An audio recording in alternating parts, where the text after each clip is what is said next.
안녕하십니까. NLS 김승한입니다. 햇빛 채광과 관련해서 많이 궁금해하시는 햇빛과 반사에 대해서 상세히 설명드리도록 하겠습니다. 햇빛은 가시광선, 눈으로 보이는 가시광선과 그리고 눈으로 보이지 않는 그런 파장들로 이루어져 있습니다. 그 중에 이 빨간색의 가시광선 중에서 이 빨간색의 바깥쪽, 즉 적색의 바깥쪽이라고 해서 적외선이라는 것이 있고요. 그리고 보라색, 자색의 바깥쪽이라고 해서 자외선이라는 것이 있습니다. 그런데 이 햇빛을 조금 더 자세히 들여다보시면 이 자외선, 적외선, 가시광선 외에도 이런 감마선, X선, 초단파, 라디오파 같은 것들로 이루어져 있습니다.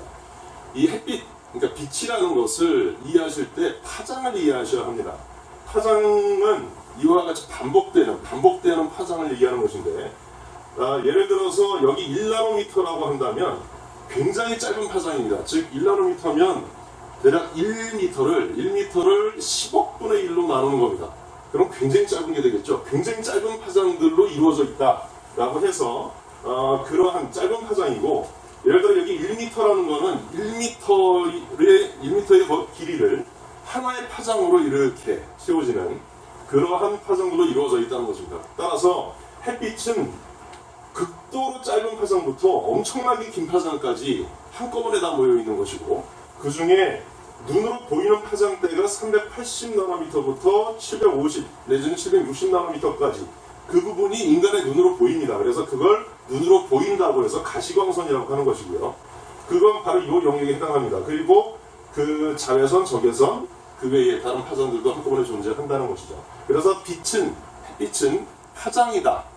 그리고 파장에 짧은 파장부터 굉장히 긴 파장까지 그런 성분들이 모아져 있는 것이다 라고 이해하시면 됩니다.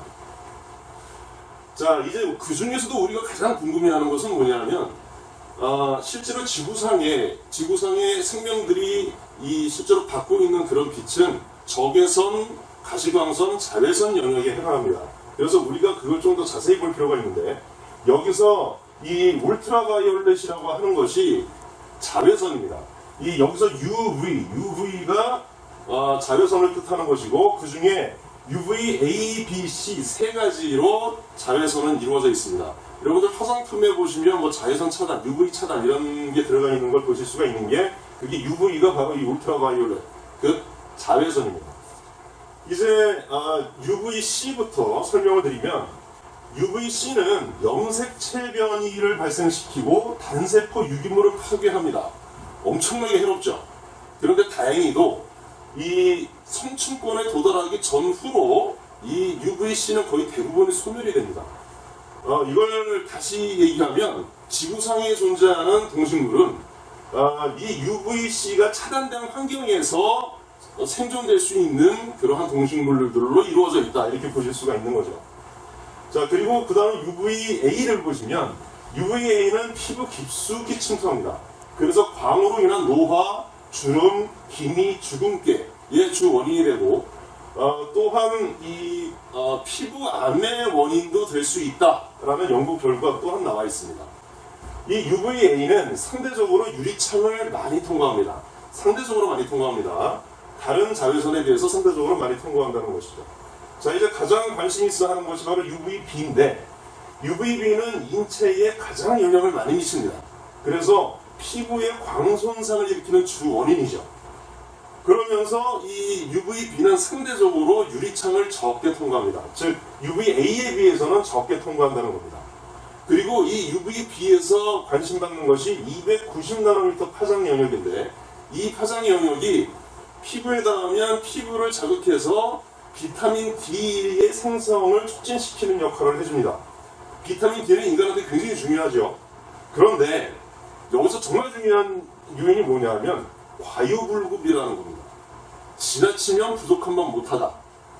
이게 무슨 얘기냐면, UVB는 인간한테 필요하긴 하지만 하루 30분 이상을 받게 되면 피부암, 그러니까 장시간 이 UVB에 노출이 되면 피부암이 유발될 가능성이 굉장히 높아집니다. 그래서 의학계에서는 이 하루 30분 동안만 하루 30분 가량을 야외 활동을 함으로써 이 자외선 성분을 받아라, 비타민 D 생성에 필요한 자외선을 받으라고 권고하고 있습니다. 이걸 넘어서게 되면은 오히려 피부암 발생이 유발될 수 있는, 피부암이 발생될 수 있는 확률이 굉장히 높아지기 때문에 그러한 환경에 노출되는 것은 공부하지 않는 것입니다.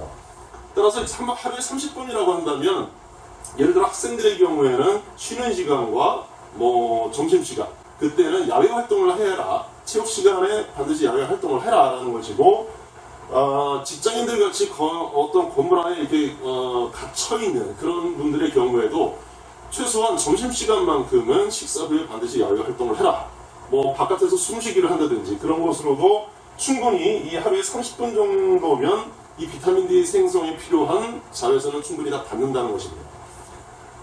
이와 같이 자외선에 대해서 상세히 설명을 드렸는데, 이 자외선에 대한 공통 내용을 하나 더 말씀드리면, 자외선은 살균 및 소독작용이 있습니다. 그렇긴 한데 앞에 말씀드린 것처럼 인체에 장시간 노출되면 매우 유해하기 때문에 또한 시력 손상과 안질환의 주 원인이 됩니다. 그러니까 햇빛에 의해서 시력 손상이 되고 안질환이 발생한다는 건 바로 이 자외선 때문이거든요. 그렇기 때문에 근래에는 농부들한테 선글라스를 제공하는 그런 사회사업이 있는 그 정도만큼 심각한 것이 바로 이 자외선의 악영향입니다. 이렇게 이제 자외선을 설명을 드렸고요. 이제 가시광선과 적외선을 설명을 드릴 텐데, 가시광선과 적외선은 햇빛의 온화한 느낌을 줍니다. 그리고 시간에 따른 색상의 변화를 주기 때문에 생활 리듬을 제공을 하게 됩니다. 그래서 신체 발육에 도움을 주고 정서적인 안정에도 기여를 하게 되는 것이죠. 그런데 이 자외선을 좀 더 자세히 들여다보면, 가시광선을 자세히 들여다보면 식물의 광합성 작용을 돋습니다. 가시광선이 식물의 광합성 작용을 돋고 또 인체의 신진대사, 즉 세포 재생에 촉매 역할을 합니다. 그래서 우리가 가시광선을 생명의 빛이다 라고 표현을 합니다. 그만큼 굉장히 중요한 그런 역할을 하는 가시광선인데, 한 가지 더 말씀드릴 게 뭐냐면 바로 이 사물을 볼 수 있도록 한다는 것이죠. 이 사물이 보인다는 것은 뭐냐면, 특히 낮 동안 밖에서 낮에 사물이 보인다는 것은 이 가시광선, 즉 햇빛 중에서도 이 가시광선이 어떤 사물에 반사돼서 나오는, 그래서 되튀어 나오는 파장대가 눈으로 들어와서 빛이 보이는 겁니다. 그래서 반사라는 작용이 없으면 아예 눈에 보이는 게 없는 거죠. 그렇기 때문에 반사된 빛이 눈으로 들어오는 것이고, 즉 반사라는 환경은 대단히 자연스러운 환경입니다. 그래서 여러분들이 많이 오해하시는 것이 반사는 인위적인 것이다라고 생각하실 수 있지만 그렇지 않습니다. 실제로 인간이 누리는 삶 자체가 반사된 빛, 반사광의 환경에서 인간이 삶을 누리는 것입니다. 그래서 반사라는 환경은 자연이다라고 보셔야 되는 것이고, 단지 제대로 잘 반사해서 인간한테 피해를 주지 않으면 그것이 하나의 채광 환경이 되는 것이고, 만약에 그것이 인간한테 불편함을 주는 요소로 다가오게 되면 그게 빛공해가 되는 것이죠. 그래서 반사된 빛은 잘 조종돼야 되는 것입니다. 잘 조종되면 채광이 되고, 조종되지 못하는 그런 빛은 불편한 요소로 작용되게 되는 것입니다. 하지만 분명한 건 자연 자체가 반사된 빛 환경이다라는 것을 여러분들이 인지를 하셔야 합니다. 자, 인터넷 포토 사이트에 보시면 이와 같이 어떤 환경, 대기의 환경이 안 좋은 것들에 대한 실시간 정보가 뜨는 걸 보실 수가 있는데, 미세먼지, 초미세먼지, 황사, 오존과 함께 나타나는 게 바로 이 자외선입니다. 그만큼 자외선은 하루 종일 받으면 절대로 안 되는, 굉장히 안 좋은 영향을 미치는, 아주 국한된 시간 동안만 받아야 되는 그러한 요소이기 때문에 이와 같이 실시간으로 늘 정보를 주는 것이고, 경우에 따라서 선글라스 착용을 권고한다든지 선크림을 정기적으로 발라라, 이런 식으로 가이드를 주는 것이죠. 자, 지금 보시는 건 뭐냐면 저희 제품 엘리오스에 사용되는 반사경, 반사 거울의 그 시험 성적서입니다. 공인된 시험 성적서입니다. 그 시험 성적서의 내용은 뭐냐면 각 파장별로, 햇빛을 구성하는 각 파장별로 어떠한 특성이 있느냐, 즉 어떤 빛이 들어와서 얼만큼 반사되어 나가느냐라는 것을 보여주는 특성인데, 그걸 상세한 데이터가 바로 이 전체적으로 포괄하는 데이터가 이 그래프입니다. 그래서 이 그래프를 이제 상세하게 설명을 드리면, 이 그래프는 보시는 바와 같이 이 낮은 자외선 영역부터 그 파장 크기가 작은 자외선 영역부터 그 파장이 긴 적외선 영역까지를 테스트를 한 결과인데 실제 시험 데이터입니다. 이 반사율이라는 것은 어떤 의미냐면 거울로, 여기가 거울이라고 한다면 거울로 들어오는 햇빛과 나가는 햇빛이 있죠. 그러니까 들어오는 햇빛이 있고 반사돼서 나가는 햇빛이 있는데 그것을 그 양의 햇빛 양의 비율을 총량의 비율이 아니라 각 파장별, 앞에서 설명드렸던 것처럼 햇빛이라는 건 아주 다양한 파장으로 이루어져 있죠. 그 각 파장별로 들어오는 햇빛과 나간 햇빛의 각 파장별 비율을 백분율로 나타낸 것이 바로 이 그래프입니다. 그래서 예를 들어서 여기 760나노미터에 해당하는 것을 보시면 760나노미터의 경우 그래프를 보시면 어디 있냐면 98%를 약간 상회하게 되어 있는데 98% 정도인데 그게 의미하는 건 뭐냐면 햇빛 중에 760나노미터 파장 성분의 경우에는 거울로 들어오는 햇빛량 760나노미터 파장의 햇빛량에 비해서 거울로 들어오는 760나노미터 햇빛량에 비해서 나가는 760나노미터 햇빛량은 98%다. 그러니까 들어오는 게 100%라면 나가는 건 98%다라는 것을 의미합니다. 그것이 각 파장별로 퍼센테이지가 다 다른 것이죠. 그래서 이걸 전체적으로 보시면 뭐냐면 이 앞에 보시는 이 앞쪽 380나노미터까지가 자외선입니다. 자외선이고 380부터 760나노미터까지가 가시광선이죠. 눈에 보이는. 그리고 760나노미터 이상이 적외선입니다.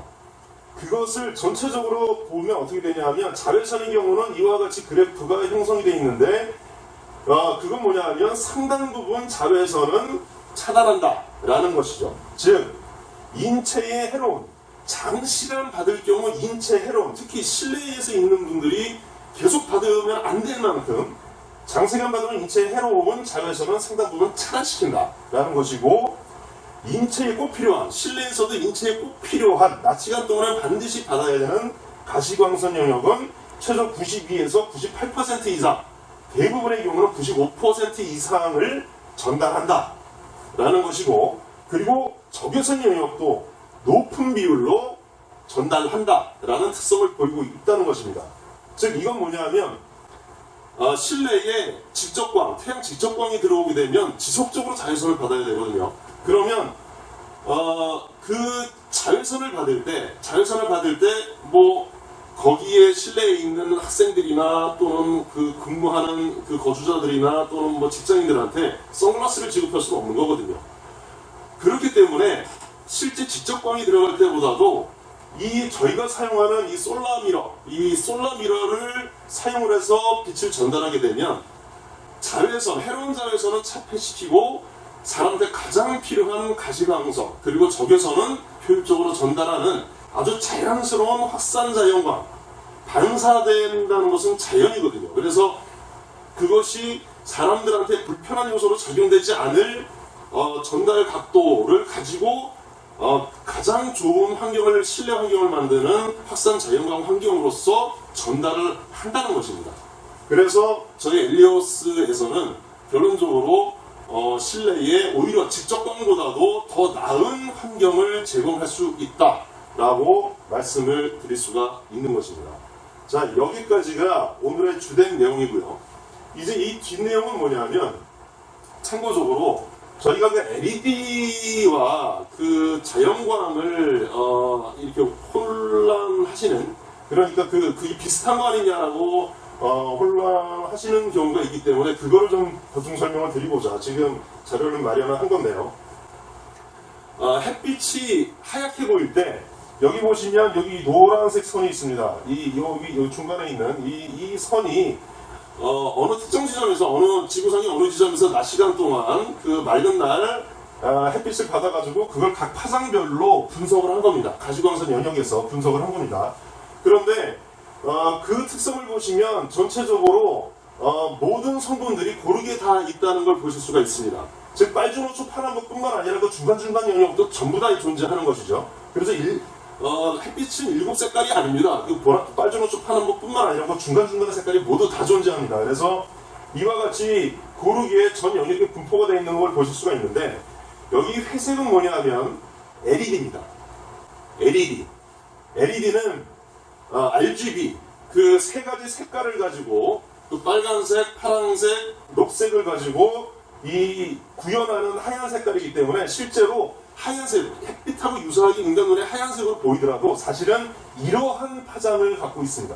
그 파장대가 430부터 480 사이가 유달리 높고, 그 뒷부분 580 영역이 또 이렇게 높아져 있는, 즉 전체적으로 고른 게, 햇빛처럼 전체적으로 고른 게 아니라 유별나게 튀는 것들이 존재한다는 것이죠.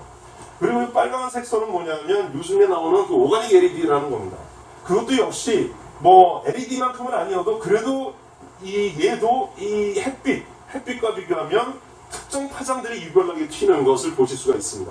그래서 결코 같은 하얀 빛이어도 이 실제 햇빛과 LED와 오가닉 LED 이것과는 전혀 비교 대상이 아니다라는 것을 말씀드리는 것입니다. 이걸 조금 더 자세히 보시면 이게 오가닉 LED의 스펙트럼입니다. 하얀색을 내기 위한 스펙트럼이 이 세 가지가 규합돼서 이와 같이 이런 빨간색 선으로 나타난다고 이해하셔도 됩니다.